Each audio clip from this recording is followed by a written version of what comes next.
Kami ucapkan selamat datang di acara sosialisasi kegiatan pagelaran mahasiswa nasional bidang teknologi, informasi, dan komunikasi kepada Bapak Profesor Dr. Muhammad Hadi Subahan, sarjana hukum, magister hukum, kandidat notaris, selaku Direktur Kemahasiswaan Universitas Erlangga, kepada Bapak Taufik, sarjana teknik, magister komputer, selaku PIC kegiatan pagelaran mahasiswa nasional bidang teknologi, informasi, dan komunikasi. Puji syukur kehadirat Tuhan Yang Maha Esa, karena berkat rahmat dan hidayahnya, kita semua dapat berkumpul dalam acara sosialisasi pagelaran mahasiswa nasional bidang teknologi informasi tahap kedua Direktorat Kemahasiswaan Universitas Erlangga tahun 2022 dengan keadaan sehat tak kurang satu apapun. Dan saya Syukran Afandi, selaku pembawa acara pada malam hari ini. Sebelum memulai acara pada malam hari ini, marilah kita berdoa menurut agama dan kepercayaan masing-masing. Memulai. Kata-kata cukup untuk berdoa. Selanjutnya, sambutan dan arahan dari Direktur Kemahasiswaan Universitas Erlangga kepada Bapak Profesor Dr. Muhammad Hadi Subahan, sarjana hukum, magister hukum, kandidat notaris, kami persilakan.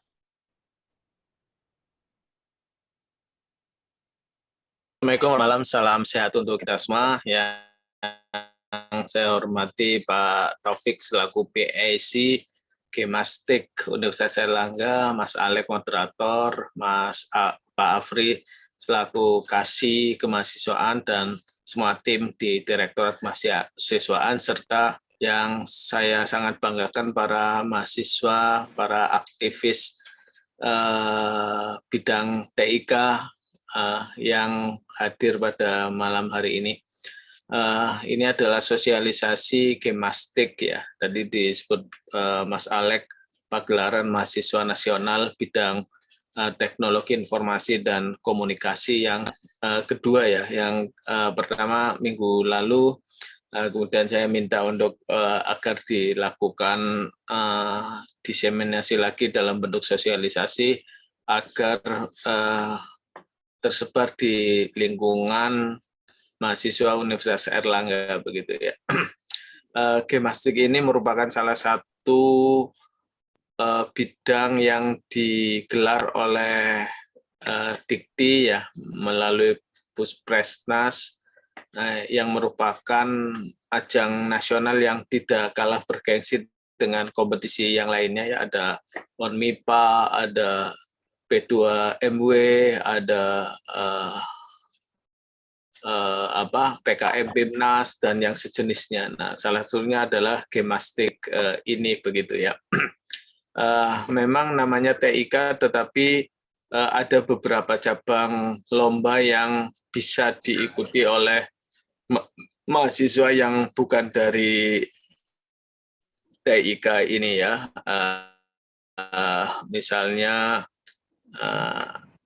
animasi ya, kemudian smart city dan yang sejenisnya ya. Meskipun juga ada beberapa yang memang spesifik untuk bahasa pemrograman dan yang sejenisnya, tetapi intinya bahwa kegiatan ini tentu untuk merangsang kreativitas kalian ya. Kalau di dalam bahasa ilmu psikologi itu otak kanan yang berpadu dengan otak kiri begitu ya. Disinilah kemudian untuk memancing kreativitas yang ada begitu. 10 tahun yang lalu saya pernah baca seorang siswa dari SMA di Thailand atau Taiwan begitu ya, yang justru bisa masuk ke sistemnya Pentagon Amerika. Ini kan dia bukan sarjana komputer lulusan Harvard atau MIT ya, tetapi seorang siswa SMA ya begitu. Itu tentu basisnya adalah kreativitas begitu. Nah, pagelaran yang bidang TIK ini juga untuk menggali kreativitas yang ada di mahasiswa begitu. Di UNER sendiri memang Kemastik ini baru mulai populer begitu, karena 2 tahun belakangan kita baru aktif di kegiatan ini. Sebenarnya kegiatan ini sudah lama begitu ya. Cuman gabungnya Universitas Erlangga dalam beberapa tahun ini. Tentu ini tidak mengurangi kemampuan dari kita ya.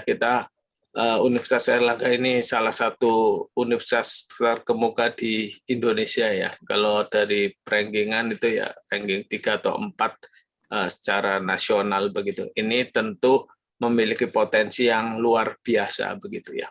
Saya teringat kompetisi ONMIPA ya, Olimpiade Nasional Matematika IPA itu justru yang mengikuti ini bukan orang-orang mahasiswa dari FST, mahasiswa dari jurusan matematika, fisika, kimia, biologi, tetapi justru banyak diikuti oleh, bahkan pernah suatu saat ya, 3 tahun yang lalu itu 80% diikuti oleh orang-orang FK, mahasiswa FK begitu ya, mahasiswa farmasi begitu.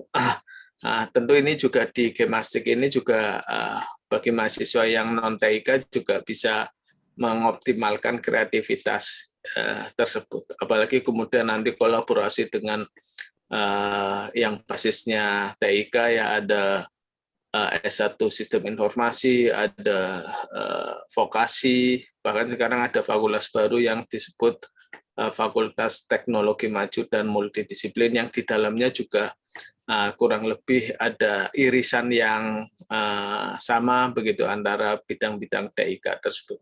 Karena memang bidang TIK ini adalah bidang masa depan begitu ya. Kita sudah mengenal metaverse,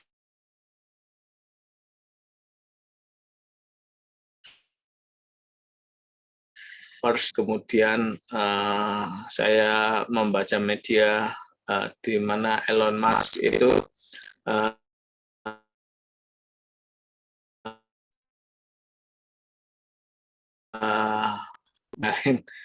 otak manusia begitu ya. Sudah diuji coba kerah begitu, dan kerahnya itu bisa main game seperti manusia. Itu juga nanti akan ditempelkan ke manusia. Ini tentu adalah tidak lepas dari bidang seberapa maju pun teknologi ilmu dengan namanya etika begitu ya. Kalau di bidang biosains itu mungkin itu ya. Jadi kesempatan untuk mengikuti berkreativitas dari Gemastik ini terbuka lebar begitu ya. Dan sekarang juga eranya MBKM begitu, di dalam peraturan rektor nomor 23 tahun 2020 juga dibuka peluang untuk konversi kalau nanti di antara mahasiswa kita ada yang lolos di tingkat nasional kegiatan, sudah dapat kreativitas membentuk soft skills di dalam dirinya, sudah ada yang sejenisnya, sudah dapat SKR, sudah dapat teman, sudah dapat pengalaman, dan luar biasa. Ini yang hakikatnya pembelajaran di luar kelas atau di luar program studi. Karena ini jangan sia-siakan kesempatan ini. Biasanya kegiatan yang didanai, diselenggarakan oleh Puspresnas ini, dukungan pendanaannya cukup memadai begitu. Artinya kalian yang biasanya kegiatan terkendala dana ini, kalau kegiatan-kegiatan yang dimotori oleh Puspresnas dan bisa disangoni begitu, tidak mengeluarkan biaya tapi bisa dalam tanda kutip ya dibiayai oleh mereka. Direktorat Kemahasiswaan tentu senantiasa yang diperlukan untuk begitu. Selamat menyimak apa itu Gemastik, cabang lombanya apa saja, caranya tentu nanti akan dipaparkan oleh Pak Taufik selaku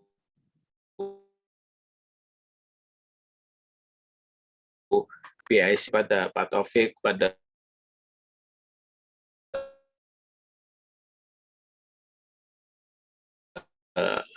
tim, mudah-mudahan ini bisa membawa berkah bagi Universitas Airlangga, bagi dosen pembimbing, bagi semuanya begitu.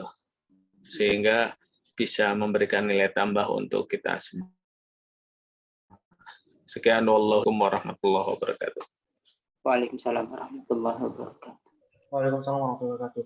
Terima kasih Pak Hadi atas sambutannya. Selanjutnya acara pemaparan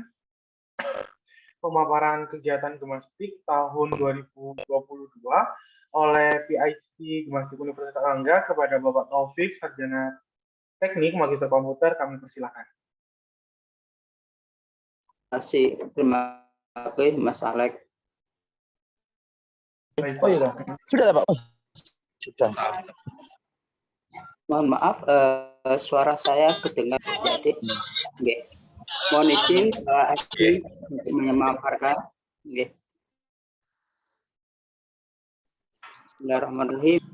Yang kami hormatin Direktur Kemahasiswaan Pak Hadi Subhan, yang kami hormatin Bapak sekalian, staf di Dirmawa, dan kami cintai adik mahasiswa sekalian. Puji syukur Allah Subhanahu wa Ta'ala yang pada malam hari ini kita bertemu bersama-sama berdiskusi terkait dengan event yang akan Perpusnas atau Kementerian Pendidikan dan Teknologi 2022 pada intinya topik-topik yang mirip ya adik-adik sekalian. Kalau yang ini persiapan ini sebenarnya dari sini Gimnastik masih belum mengeluarkan secara resmi karena di situsnya masih sepi, tapi kalau dilihat dari perilaku dari tahun ke tahun biasanya berupa penambahan ya. Maka presentasi ini kami dasarkan kepada Gimnastik tahun 2021 seperti itu. Pertama, jangan khawatir adik-adik sekalian, nanti informasi apapun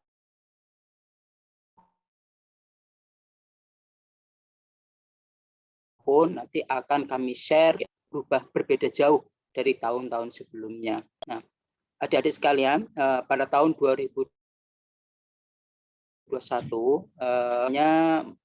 katakanlah mengundang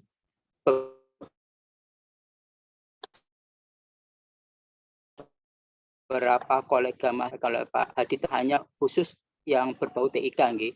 Tapi setelah kami ikut semacam seminar kecil pelatihan di Kemeninfo, ternyata sekarang yang namanya TIK sendiri bukan didominasi, tapi non IT pun katakanlah bisa memberikan sumbangsi yang sangat signifikan. Berapa mereka memberikan contoh, ada ide-ide dasar pengembangan terkait dengan smart city, yaitu untuk layanan kepada masyarakat. Tuh ide-ide besarnya itu, ide-ide dasarnya itu bukan berasal dari background orang IT, tapi justru orang non IT seperti adik sekalian. Makanya dari semangat seperti itu kami minta kepada terutama kepada Dirmawa untuk mengundang semuanya seperti adik sekalian. Tidak menutup kemungkinan adik-adik sekalian ide-ide besar itu mungkin muncul dari adik-adik sekalian. Tinggal adik-adik nanti katakanlah teman yang betul-betul bisa mengeksekusi itu saja ya. Adik-adik mungkin pernah mendengar sekilas cerita Steve Jobs ya. Steve Jobs itu adalah salah satu ya UX ya, user experience terkait dengan user interface, di mana katakanlah iPhone itu bisa katakan diterima oleh masyarakat karena user friendly-nya. Beliau yang pertama kali sebelum Android muncul, beliau pertama kali yang memunculkan ide tersebut ya. Nah, kalau kita perhatikan Steve Jobs itu sendiri dominan bukan dari latar belakang orang-orang teknik, orang-orang IT, tapi non IT seperti itu. Tapi ide-ide cemerlangnya itu yang muncul sehingga dieksekusi oleh orang-orang IT itu sendiri. Apanya nanti adik-adik Gimnastik ini masih orang IT, tapi ide-ide besar itu adik-adik bisa muncul dari adik-adik sekalian yang non IT. Di mana nanti adik-adik tetap harus menggandeng orang-orang IT untuk mengeksekusinya atau merealisasikannya seperti itu adik-adik sekalian. Ya, oke. Gimnastik pada dasarnya adik-adik sekalian, gimnastik ini atau pegelaran mahasiswa nasional bidang teknologi informasi dan komunikasi, cuma bidangnya adik-adik sekali spesifik ya, bidang teknologi informasi dan komunikasi. Tapi pesertanya adik-adik sekalian bukan didominasi oleh orang-orang IT, itu saja seperti itu ya. Jadi merupakan program pusat prestasi nasional dari Kementerian Pendidikan dan Kebudayaan, Riset dan Teknologi. Jadi sekali lagi program ini adik-adik ditujukan untuk meningkatkan kompetensi mahasiswa Indonesia adik-adik ya, sehingga mahasiswa Indonesia mampu mengambil peran sebagai agen perubahan dalam memajukan TIK di Indonesia dan pemanfaatan TIK di Indonesia sendiri adik-adik sekalian. Apalagi kita nanti masuk ke era 5.0 ya, era society 5.0 ya, yaitu masyarakat nanti lingkungannya di dalam beraktivitas dia tidak akan lepas dari sebuah teknologi informasi seperti itu, beserta teknologi informasi yang super cerdas seperti itu adik-adik sekalian. Tahun 2021 adik-adik kemarin pagelaran gimnastik yang ke-14 di mana temanya itu Indonesia bangkit menuju kehidupan bangsa yang lebih baik. Untuk tema yang 2022 kita masih menunggu adik-adik sekalian ya, seperti itu. Terus ini sekilas gimnastik mulai tahun 2017, sebenarnya dimulai tahun 2014 adik-adik. Tapi yang saya ambil 5 tahun terakhir, di mana gimnastik yang ke-10 2017 itu diikutin kurang lebih sekitar 2.300-an tim, di mana nanti pesertanya dari 113 perguruan tinggi. Saat itu 10 cabang adik-adik yang dibuka, 10 tema. Terus gimnastik 2018 sudah mulai mengalami peningkatan drastis pada 2019 adik-adik sekitar hampir 4.000 tim dari 133 perguruan tinggi ya.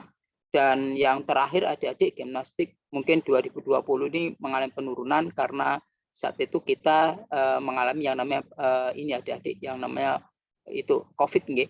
Kasus COVID yang begitu meningkat sehingga pesertanya relatif lebih turun. Tapi semenjak sudah mulai agak sedikit normal, 2021 peserta naik lagi di kisaran 3.100 atau 3.000 hampir 3.200. Dari perguruan tinggi sekitar 235 perguruan tinggi. Jadi begitu perguruan tingginya itu bukan lagi didominasi oleh perguruan tinggi katakanlah besar dan negeri, bukan, tapi swasta pun ikut terlibat di dalam kompetisi ini adik-adik sekalian. Jadi nanti katakanlah pesaing adik-adik bukan hanya dari katakanlah kalangan perguruan tinggi terkenal seperti UI, UGM dan seterusnya, tapi juga bisa jadi dari universitas perguruan tinggi swasta yang lain seperti itu. Oke, itu adik-adik. Oke, tujuannya sekali lagi adik-adik, apa sih tujuan gimnastik itu? Menjadi salah satu wahana penguasaan teknologi informasi dan komunikasi atau TIK untuk menjaga keberlangsungan kehidupan berbangsa dan bernegara, serta dalam tatanan kehidupan masyarakat khususnya di era revolusi industri 4.0 dan era society 5.0 seperti itu adik-adik, seperti itu ya. Terus ini juga sebagai ajang media bagi mahasiswa untuk terus berkarya dan menyalurkan semangat inovasi dalam pengembangan TIK untuk keunggulan daya saing bangsa. Bisa jadi adik-adik nanti punya ide karya atau apapun ya yang katakan berbau TIK, entah dari latar belakang prodi apapun, fakultas apapun, monggo adik-adik silakan ya, bisa dieksekusi, bisa diikutsertakan pada lomba ini. Terus meningkatkan kepedulian serta kesadaran mahasiswa dalam memanfaatkan iptek sehingga menghasilkan produk inovasi yang memiliki daya saing tinggi. Terus yang terakhir ini sebagai sarana pendukung demi terciptanya inovasi dalam teknologi yang berdampak terhadap lingkungan sekitar adik-adik.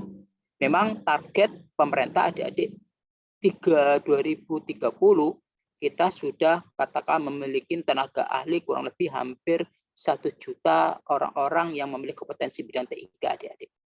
Seperti itu harapannya ya, seperti itu. Bukan lagi kompetensi TIK dalam basis nasional, tapi sudah berskala global. Dia sudah tersertifikasi secara global, sertifikasi vendor internasional seperti Cisco, Oracle, mungkin ada AWS, Amazon Web Service dan seterusnya. Seperti itu harapannya, seperti itu targetnya. Nah, apalagi adik-adik masih dalam bangku kuliah, sudah mengikuti tren dan seterusnya, silakan adik-adik manfaatkan semaksimal mungkin seperti itu.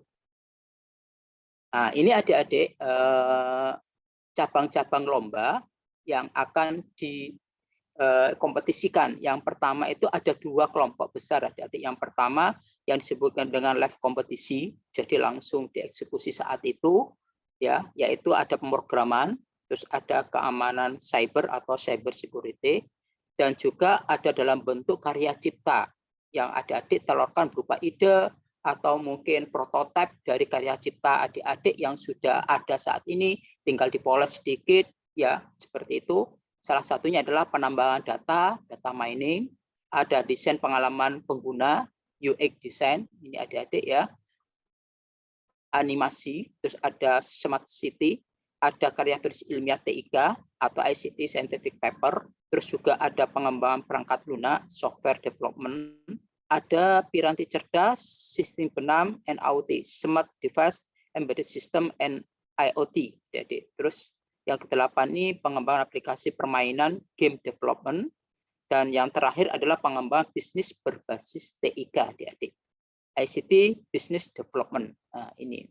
Ya, ini ada beberapa cabang lomba, kurang lebih ada sekitar 11. Tidak menutup kemungkinan nanti bisa bertambah atau berkurang pada tahun 2022, tapi biasanya sering bertambah, adik-adik. Ya, mungkin dengan bidang-bidang yang lain seperti itu. Oke. Nah, berikut ini akan saya paparkan apa sih detail masing-masing lomba itu, adik-adik. Nah, ini pemrograman, mungkin kita sadari kalau pemrograman ini adik-adik sebagian besar mungkin dia itu katakanlah orang-orang mahasiswa yang berbasis TIK ya. Apakah mungkin katakanlah orang-orang di luar TIK itu mahir dalam pemrograman? Mungkin saja adik-adik, mungkin ya seperti itu. Jadi lomba pemrograman nanti ini adalah bentuk live katakanlah live competition. Jadi betul-betul nanti adalah kompetisi yang sifatnya live langsung seperti itu. Lomba pemrograman menguji kemampuan dan nalar peserta dalam menyelesaikan program komputer untuk memecahkan permasalahan yang diberikan. Jadi nanti panitia adik-adik memberikan persoalan dan mahasiswa langsung nanti diminta menyelesaikan persoalan tersebut dengan katakanlah program seperti adik-adik. Terus kriteria penilaian mencakup kecepatan penulisan program dan ketepatan efisiensi dari program yang dibuat untuk setiap kasus permasalahan terkait. Jadi setiap permasalahan nanti dimintakan solusinya bagaimana, programnya, bagaimana algoritmanya, dan seterusnya seperti itu. Terus saat pertandingan peserta akan diberikan deskripsi sejumlah permasalahan dan dalam kurun waktu tertentu, biasanya 3-5 jam, ya adik-adik, peserta harus menyusun dan mengumpulkan sebanyak mungkin program yang dapat menjawab masing-masing permasalahan tersebut. Jadi dari sekian soal nanti adik-adik yang disediakan oleh panitia, adik-adik diminta dalam waktu 3-5 jam berapa soal nanti yang adik-adik bisa ya. Terus di sisi yang lain selain nanti adik-adik memang ditentukan dari sisi algoritmanya itu bisa menyelesaikan permasalahan, juga nanti cepat dan efisien ya seperti itu adik. Dan biasanya kalau tahun lalu gunakan bahasa C, C++ dan Java. Tidak menutup kemungkinan nanti akan berkembang menggunakan bahasa-bahasa yang lain adik-adik seperti itu. Ini pemrograman yaitu live competition. Terus yang kedua adik-adik ada yang disebut dengan juga yang disebut keamanan cyber atau cyber security seperti itu ya. Ini adalah juga live session. Live competition ya adik-adik. Jadi di sini tujuannya untuk menguji kemampuan peserta dalam menghadapi kasus keamanan informasi dan jaringan yang telah disiapkan. Jadi nanti adik-adik sekali lagi panitia itu menyediakan yang namanya sistem seperti itu, server lah. Di mana nanti server itu adik-adik diminta untuk mencari kelemahan server tersebut. Ya jelas server itu sudah memiliki celah atau kelemahan. Dan adik-adik nanti diminta bagaimana katakanlah menutup kelemahan tersebut ya, di mana nanti antara peserta saling menyerang seperti itu adik ya. Apa yang adik-adik katakanlah solusi yang diberikan untuk mencegah katakan menutup kelemahan itu, nanti peserta yang lain bisa juga nanti akan menyerang adik-adik dan seterusnya seperti itu ya. Jadi nanti panitia akan menyediakan sebuah server di mana server itu jelas pasti memiliki kelemahan, memiliki celah, dan di mana adik-adik untuk diminta untuk mengatur celah tersebut dan bagaimana menutupi celah tersebut seperti itu. Daya analisis dan kreativitas peserta ditantang untuk mencari kelemahan ya pada suatu sistem yang telah dirancang untuk memilih celah atau informasi tertentu yang memungkinkan terjadinya peretasan pada sistem tersebut. Seperti itu adik-adik. Ya. Nih. Terus kecepatan peserta dalam menutup kelemahan yang ditemukan akan menentukan seberapa kuat sistem bertahan dari serangan peserta lain. Seperti itu adik-adik. Jadi kemampuan peserta dalam merancang dan mengimplementasikan sistem cyber yang aman dengan cara melakukan proteksi data dari ujung ke ujung, ya, dan akan sangat menentukan keberhasilan dalam lomba ini. Ini seperti ini. Jadi betul live competition adik-adik. Ini juga hampir mirip dengan pemrograman. Waktunya sudah ditentukan seperti itu adik-adik. Ya, nanti ada beberapa tahapan adik-adik. Nanti akan kami jelaskan seperti itu. Terus model pelaksana kompetisi ini menggunakan referensi standar sementara ini stftime.org adik-adik. Mungkin kalau adik-adik ingin masuk ke kompetisi ini silakan sambil lalu berkunjung ke stftime.org. Apa saja standar mereka terkait dengan cyber security adik-adik ya itu. Oke, berikutnya adik-adik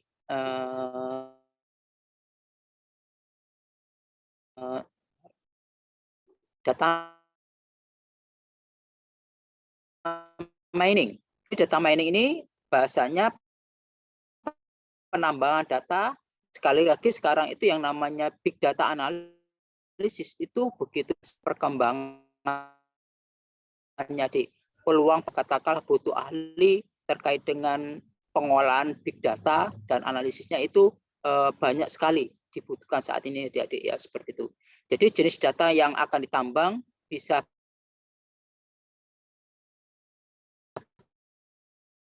beragam nanti termasuk terus perkembangannya begitu luar ini juga berkembangnya teknologi untuk machine learning ya spesialisnya ini teknologi yang katakanlah nanti bisa katakan menghasilkan sebuah kecerdasan buatan. Mungkin kalau adik-adik pernah lihat ada chatbot ya, di mana chatbot itu katakanlah merespon apa yang ada di chat di situ bukan lagi dengan menggunakan manusia tapi sudah menggunakan machine learning seperti itu adik-adik. Contoh seperti itu. Bagaimana katakanlah kemarin terkait dengan kasus kognisi face recognition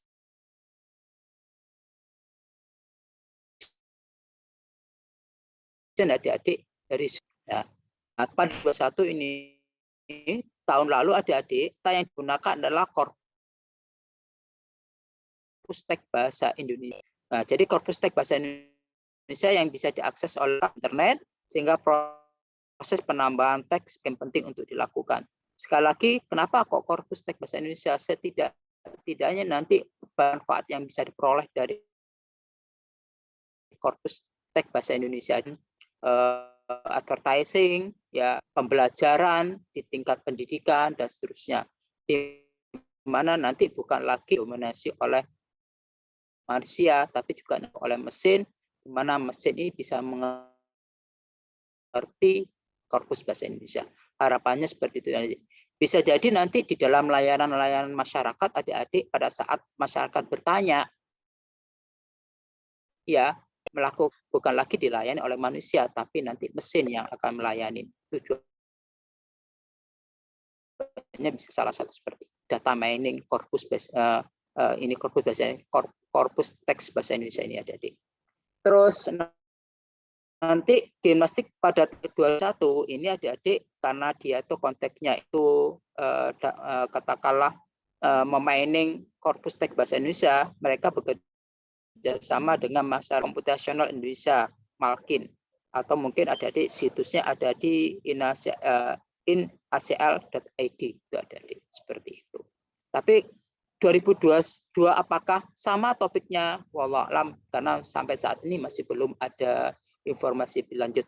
Tapi adik-adik sudah harus mempersiapkan konteks apa data mining yang akan di topiknya yang akan diambil seperti adik-adik ya.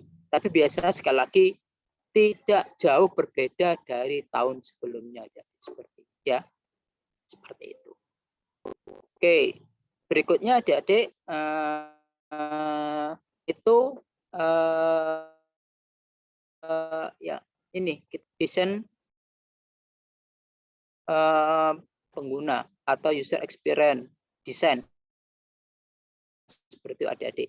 UX design, user experience design, ada lomba desain interaksi produk yang berorientasi pada kenyamanan dan kemudian bagi pengguna. Kemarin pada saat saya ngikutin ini adik-adik Digital Leader Academy itu, di mana salah satu itu seperti di UK, di Australia, di mana katakanlah saat mendesain sebuah layanan pengguna yang diakses oleh masyarakat, ini adik-adik mereka timnya bukan lagi tim didominasi oleh orang IT adik-adik, tapi non IT yang dominan. Hanya dari misalkan dari 6 orang, 1 atau 2 orang IT, yang lainnya dari berbagai kalangan adik-adik.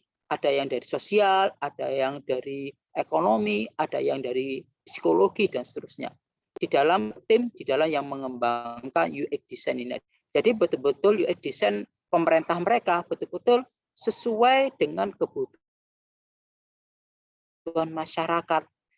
Orang IT hanya tinggal mengeksekusi dari riset-riset yang telah dilakukan oleh orang-orang tersebut adik-adik ya. Jadi lomba ini menjadi fokus utama adalah aman yang dirasakan pengguna ketika sedang menggunakan aplikasi tersebut secara menyeluruh. Terus para peserta lomba dituntut agar dapat merancang suatu antarmuka dan pengalaman menggunakan metode terkait sehingga didapatkan hasil desain aplikasi yang memiliki kualitas UX yang baik adik-adik. Ya, seperti itu. Nah, itu. Mungkin ada mana adik-adik menggunakan UX pada mobile phone ya, entah itu produk iOS, produk Android atau produk yang lain ya. Adik-adik bisa tahu gimana user experience adik-adik ya, seperti itu. Begitu juga nanti pada saat adik-adik mengakses web layanan pemerintah, gimana desain UX-nya seperti itu ya. Itu. Terus yang berikutnya adik-adik animasi. Jadi nanti lomba ini adik-adik bentuknya karya berbentuk film pendek dari bentuk digital animasi, bisa dalam bentuk 2 dimensi atau 3 dimensi adik-adik. Terus dengan spesifik rincian sebagai berikut adik-adik ya. Yang pertama tema khusus ya, animasi konten budaya Indonesia sebagai media edukasi, informasi dan rekreasi untuk menyongsong kehidupan yang lebih baik pasca pandemi ya. Terus film animasi dapat dibuat dengan gaya atau gambar visual secara bebas. Jadi adik-adik bisa bikin bentuk kartun, realistik, stylish atau kombinasinya ya. Terus pembuatan film animasi harus menggunakan bantuan komputer, sudah pasti adik-adik ya. Terus unsur utama yang harus ada dalam film animasi antara lain harus ada ceritanya, ada karakter atau tokoh sentralnya, ada environment-nya, ada propertinya, ada musik dan suara. Seperti itu adik-adik ya. Terus yang berikutnya adik-adik ini terkait dengan musik.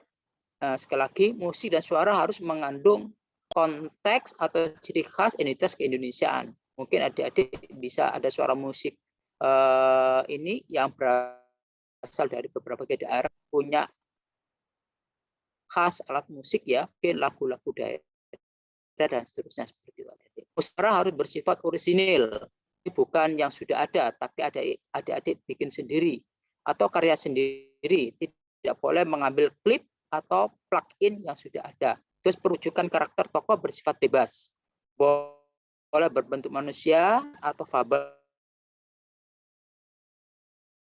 mesin atau terus setting cerita, environment dan properti bersifat nasional adik, terutama dari FIB atau mungkin dari FISIP atau yang lain seperti ini. Jadi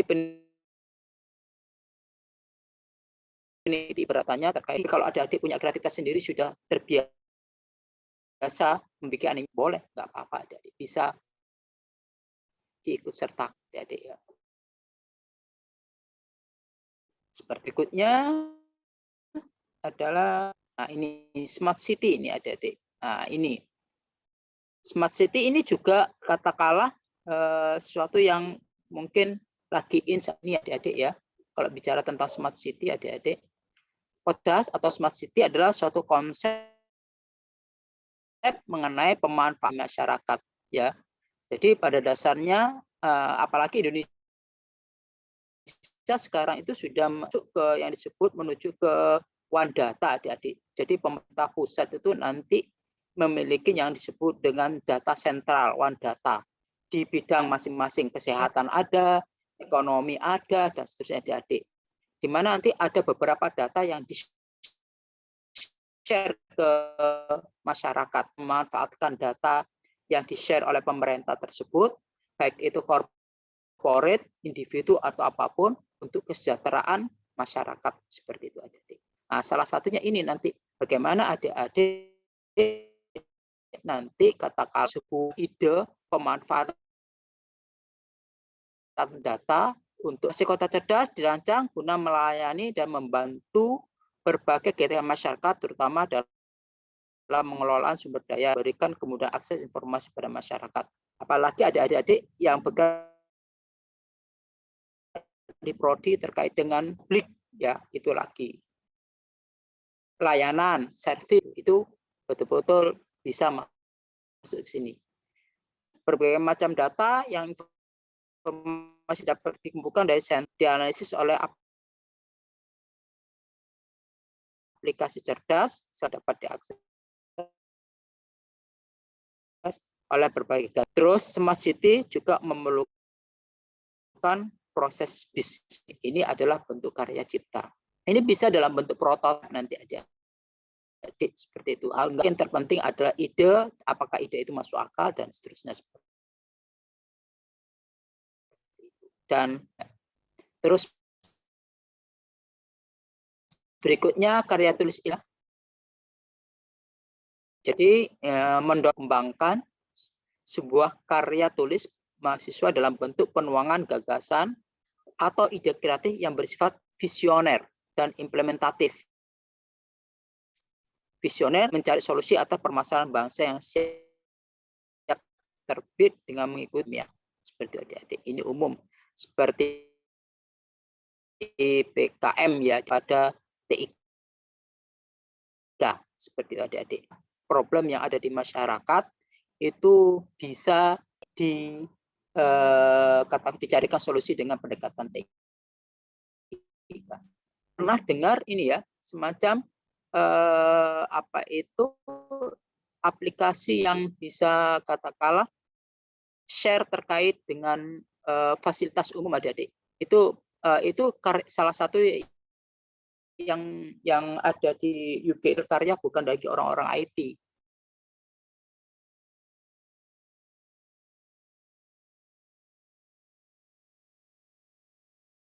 Tapi dia punya ide di kota itu ada semacam katakanlah layanan publik, entah tempat sarana yang di situ rusak atau apa, tinggal difoto, dikirim ke pemerintahan, di situ akan dideteksi nanti lokasinya di mana mau diselesaikan persoalan tersebut. Terutama terkait jalan yang berlobang, ada sampah, bahkan di situ juga ada misalkan ada ini kalau saya mengatakan gelandangan tuh tunawisma seperti itu ada. Itu salah satunya itu. Mungkin bisa jadi adik-adik nanti punya ide kreatif yang lain. Wallahu a'lam, saya tidak tahu ya, seperti itu. Silakan adik-adik jadikan ini sebagai ajang seperti itu. Terus pengembangan perangkat lunak. Ya, ini adik-adik ini biasa perangkat lunak ya. Mungkin adik-adik punya perangkat lunak yang mungkin saat ini sedang dikembangkan, masih tahap beta atau prototipe, mau dikembangkan lebih lanjut dan mau dieksekusi untuk diikutkan di pengembangan perangkat lunak, monggo silakan adik-adik ya, seperti itu. Terus berikutnya piranti cerdas, sistem bernam dan IoT ya. Mungkin ini pada dasarnya gini adik-adik. Ini kalau misalkan secara umum seperti IoT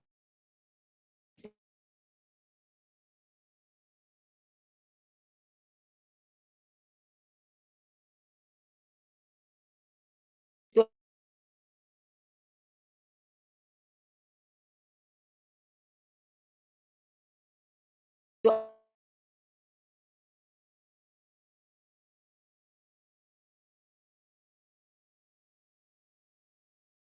ada sekitar ya ini bisa pertanian dan seterusnya adik-adik. Jadi seperti itu. Misalkan contoh ya adik-adik IoT di mana nanti kita punya sensor terkait dengan bagaimana kita mengukur pH air di Kalimas.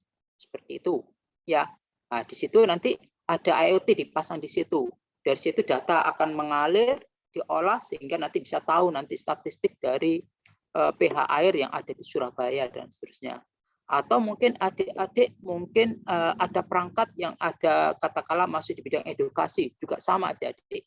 Ya jelas nanti piranti cerdas sistem dan IoT ini adik-adik memang ada perangkat sensor di mana sensor itu nanti dikontrol dari jarak jauh seperti itu. Bahkan sekarang itu ada dikembangkan adik-adik smartwatch ya.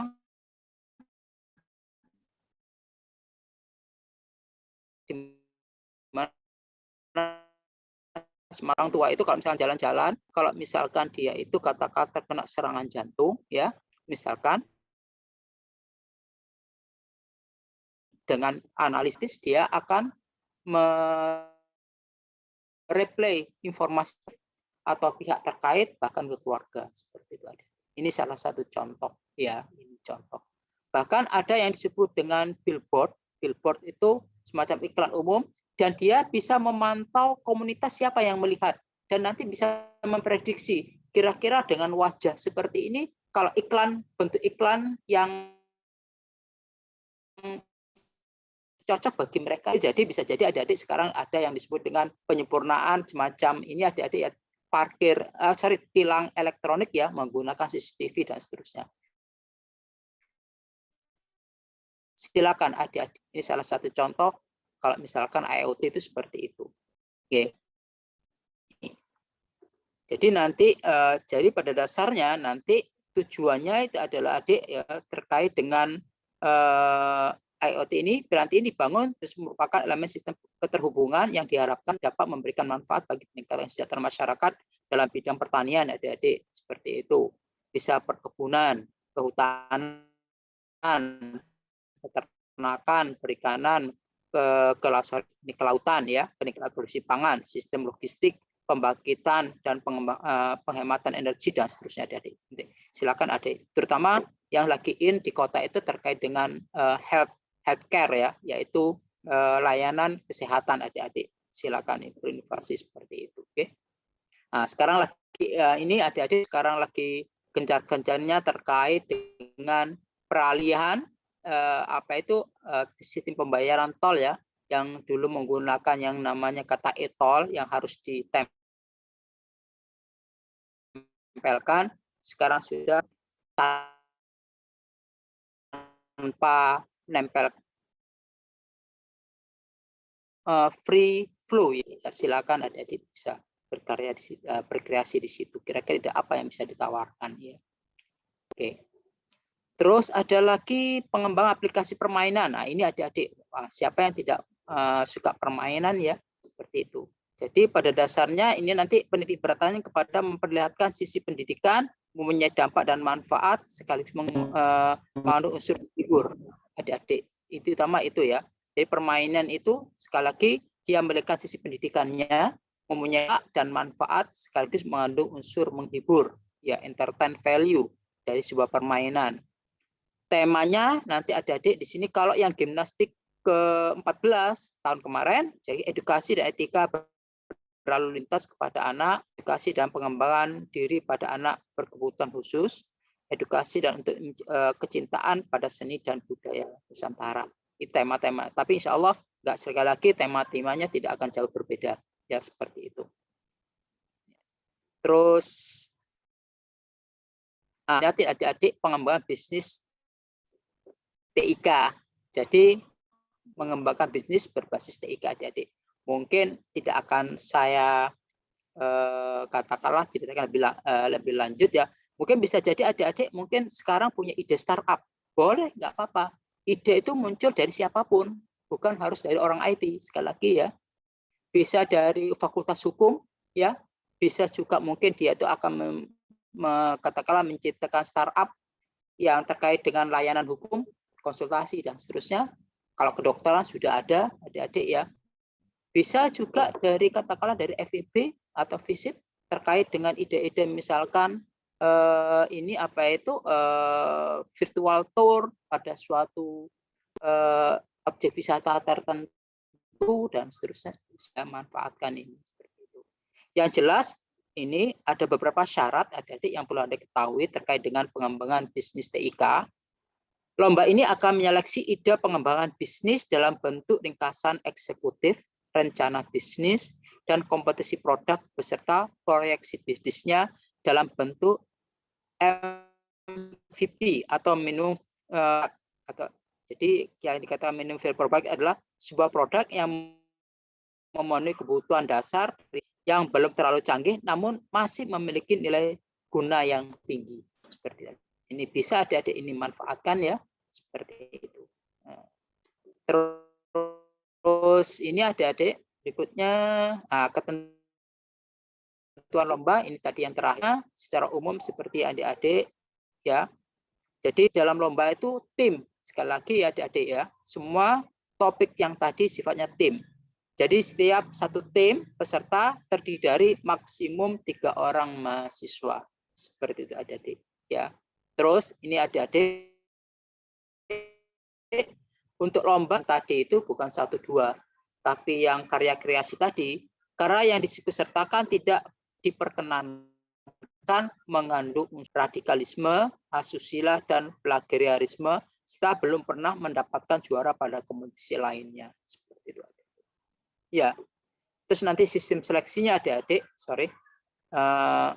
belum ada sebentar. Sistem seleksinya itu, mohon maaf, ini saya,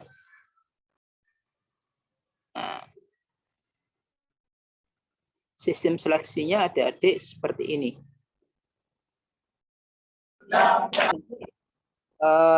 Pengumuman daftar finalis, nanti adik-adik semua proposal dan sertanya masuk. Yang live kompetisi nanti ada beberapa penyaringan nanti sampai nanti masuk ke babak final, nanti akan ada pengumuman daftar finalisnya siapa. Terus nanti pendaftaran ulang, ini pendaftaran dulu, nanti pengumuman daftar finalisnya, nanti ada pendaftaran ulang, baru nanti adik-adik masuk yang disebut dengan babak final dan puncak acara. Kalau tahun lalu itu adalah daring adik-adik. Tapi tahun sekarang masih belum tahu, tapi kecenderungannya kita luring, insya Allah seperti itu. Ya. Nah, apa yang harus dipersiapkan di UNER, insya Allah nanti pada saat adik-adik sebelum kata melakukan pendaftaran, UNER nanti akan melaksanakan yang nama penyaringan di tingkat lokal, seperti itu. Ya. Terus nanti kalau misalkan ada dari peserta adik-adik yang masuk ke final, nanti juga ada pembekalannya, seperti itu. Secara lengkap nanti akan disampaikan oleh Mas Alex. Untuk sementara itu dulu yang bisa saya sampaikan. Mungkin nanti kalau misalnya ada pertanyaan bisa kita diskusikan bareng-bareng. Sampun Mas Alex. Assalamualaikum warahmatullahi wabarakatuh. Waalaikumsalam warahmatullahi wabarakatuh. Terima kasih Pak Taufik atas pemaparannya. Kemudian ini saya akan menyampaikan timeline terlebih dahulu ya Pak. Tapi saya masih belum bisa share timelinenya karena masih dalam tahap editing Pak, karena kami juga ada kegiatan juga di kegiatan kemahasiswaan juga. Baik, untuk timeline-nya sendiri teman-teman saya bacakan. Nanti mungkin teman-teman bisa bisa dicatat terlebih dahulu. Tapi nanti teman-teman bisa join di grupnya. Nanti kita akan kirim via grup ya. Oke, untuk perubahan timeline-nya. Jadi untuk timeline awal yang penjaringan ide mahasiswa karya cipta dan pendaftaran seleksi internal untuk kompetisi yang awalnya ditutup hari ini jam 23.59 akan diperpanjang sampai tanggal 31 Mei 2021. Kemudian untuk seleksi ide mahasiswa untuk karya cipta akan dilaksanakan tanggal 2 sampai tanggal 5 bulan Juni tahun 2022.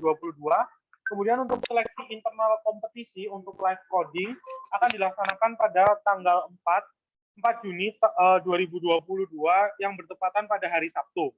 Kemudian untuk pengumuman seleksi hasil seleksi internal karya cipta dan kompetisi akan diumumkan pada tanggal 7 Juni 2022.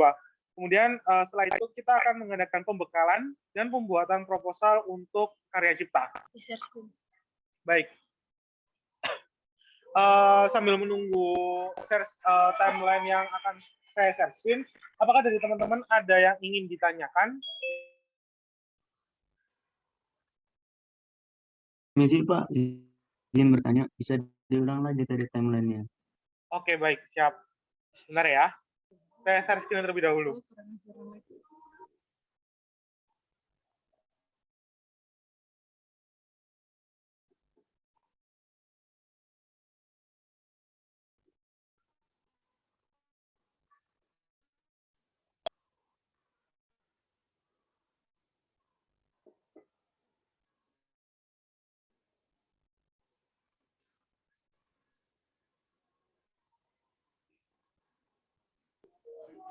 Baik, teman-teman, apakah udah terlihat share screen saya?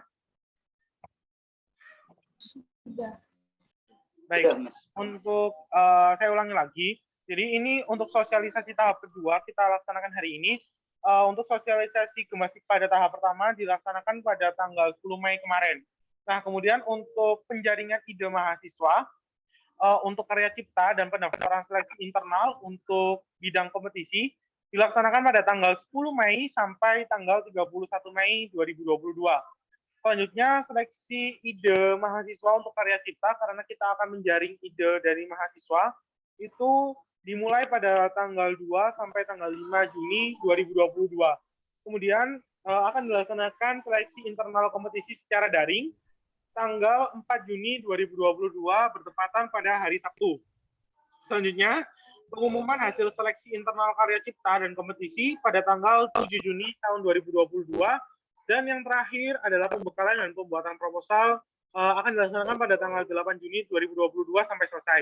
Di mana timeline ini kita masih mengadopsi timeline dari tahun kemarin ya Pak Taufik ya, karena buku panduan pada tahun ini masih belum keluar. Baik, saya izin untuk dikirimkan di kolom chat saja.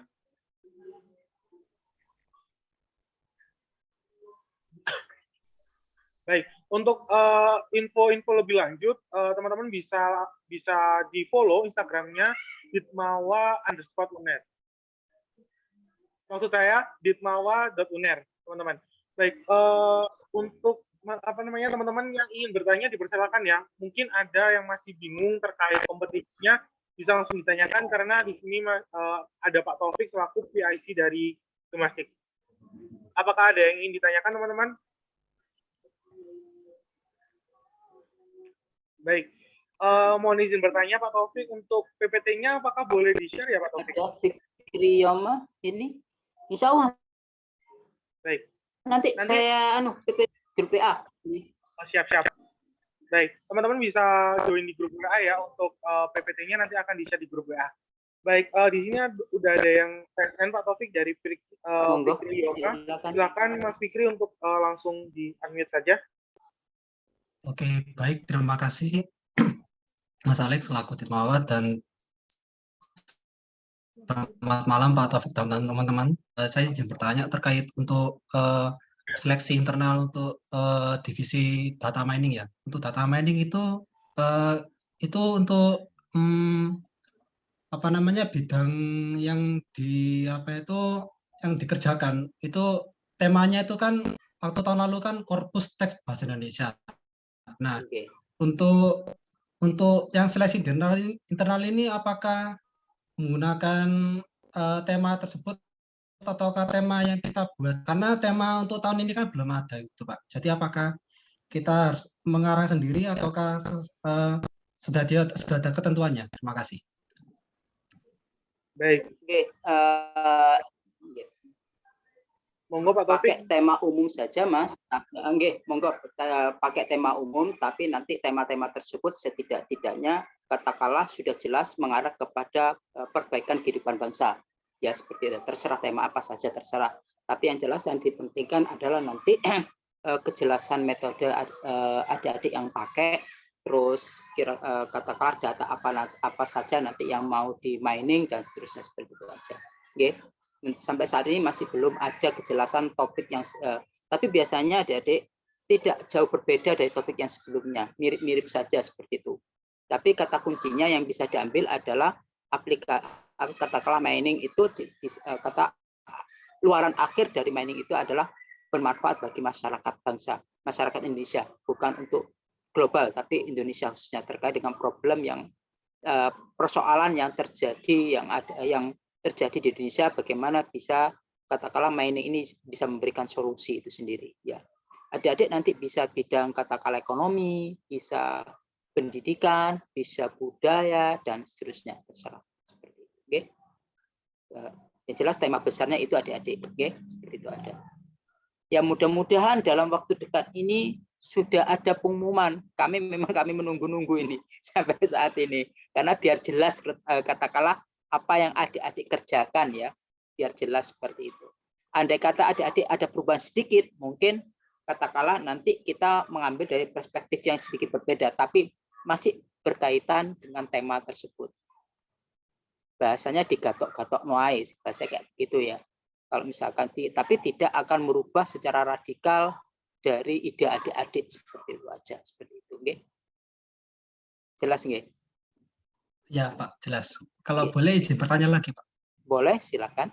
Nah, jadi kalau tahun kemarin itu sebenarnya saya ikutnya itu pemrograman. Nah, untuk sebenarnya kalau saya baca dari tahun lalu itu setiap mahasiswa itu boleh mendaftar lebih dari satu divisi, asalkan tidak menjadi ketua di 2 divisi. Jadi semisal saya mengikuti 2, pemrograman data mining.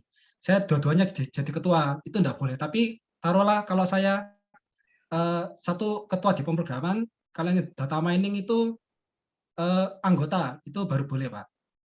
Atau kedua-duanya anggota itu juga boleh. Jadi boleh lebih dari satu divisi. Nah, izin bertanya lagi untuk seleksi internal kompetisi pemrograman itu kan boleh per tim ya. Nah, itu untuk seleksinya apakah individu ataukah nanti seleksinya individu nanti dibuatkan tim oleh UNER ataukah kita buat tim sendiri atau bagaimana ya? Terima kasih. Oke. Nah, masukan yang bagus, Mas. Nah, sementara ini berdasarkan tim aja dulu, dengan tentukan sendiri nanti. Tapi nanti dalam perkembangannya, nanti misalkan tim itu berubah, ya, kan kami masih belum dapat masukan dari teman-teman dosen yang lain ya, terkait dengan profil dari masing-masing adik-adik yang masuk ke tema pemrograman ya. Bisa jadi nanti tim itu bisa bertukar dan seterusnya, seperti itu adik-adik. Sementara defaultnya adik-adik bisa menentukan diri sendiri dulu timnya, okay? Seperti itu ya. Tapi tidak menutup kemungkinan nanti kalau kami dapat masukan dari teman-teman, ya bisa jadi nanti tim bisa bertukar seperti itu. Ya hampir mirip kalau kita menghadapi pertandingan grup adik-adik ya, seperti itu ya, seperti itu. Nah, terus terkait dengan apakah boleh satu mahasiswa mengikuti 2 tema, boleh. Yang jelas tidak boleh menjadi ketua. Dua-duanya jadi ketua. Mungkin yang satu jadi ketua, di tema yang lain jadi anggota. Tapi kalau jadi anggota dua-duanya, sebagaimana Mas Vicky sampaikan, boleh seperti itu. Tapi kalau menjadi ketua di 2 tema berbeda atau lebih, tidak boleh. Seperti itu. Oke, itu biasa umum adik-adik ya. Jadi kalau misalkan adik di pemrograman sebagai ketua, mungkin adik-adik kompetisi yang lain atau tema yang lain menjadi anggota. Ya, seperti itu. Atau yang paling aman, misalkan dua-duanya jadi anggota, itu boleh.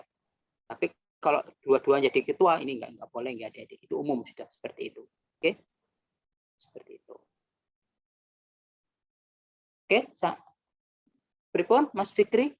Ya, baik Pak, sudah cukup dari saya. Terima kasih Pak Taufik. Oke, sami-sami. Monggo. Baik, terima kasih Mas Fikri. Kami ingatkan kembali ya Pak Taufik untuk timeline dan terkait tema-tema yang tadi sudah disampaikan itu adalah masih pandangan ya Pak Taufik, karena untuk di tahun 2022 ini pedoman dari Gemastik masih belum keluar sampai sekarang. Jadi kita mengantisipasi agar tidak dadakan untuk seleksi internalnya, maka kita mengadakan seleksi internal di jauh-jauh hari. Untuk isian G-form-nya teman-teman nanti jika memilih dari kompetisi, saya share screen aja. Sebentar. Baik teman-teman, untuk isian G-form-nya, jika teman-teman memilih kompetisi, maka teman-teman nanti langsung mengisi nama lengkap, NIM, asal fakultas, asal prodi, dan nomor HP. Ini untuk kompetisi.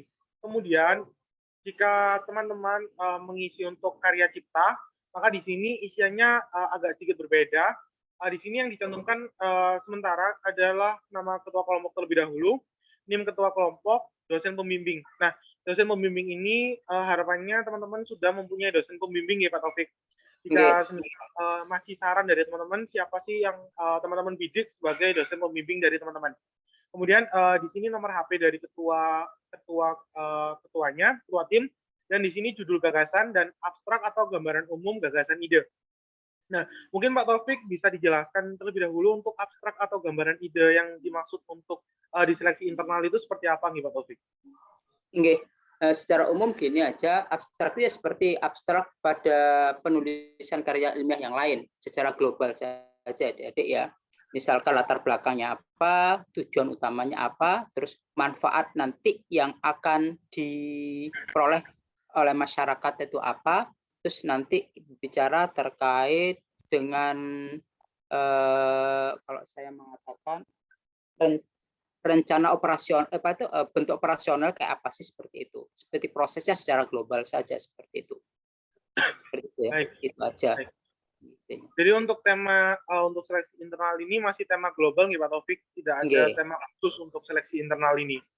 Yang penting berkontribusi untuk masyarakat, itu nggih Pak? Seperti itu, nggih. Baik teman-teman, apakah ada yang ingin ditanyakan kembali terkait sosialisasi pada malam hari ini? Untuk PPT dan timeline-nya nanti bakal kita share di grup. Jika teman-teman masih bingung terkait terkait kegiatan ini, teman-teman bisa chat di grup saja, tidak apa-apa. Bagaimana Pak Taufik, apakah dicukupkan? Cukup, kalau saya kalau nggak ada pertanyaan. Baik. Cukup. Jika tidak ada pertanyaan lagi, kita ucapkan terima kasih kepada teman-teman yang sudah menyempatkan hadir, dan akhirnya seluruh rangkaian acara pada malam hari ini telah kita lalui bersama.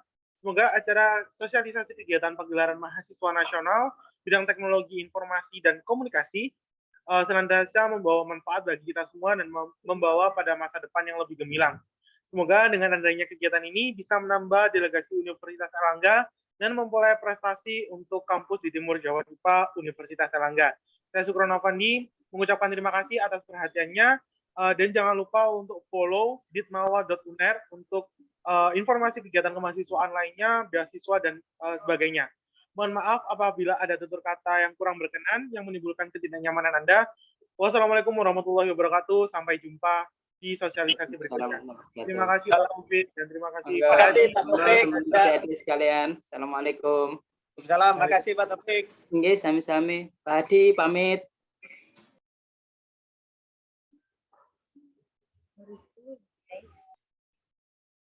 Thank you.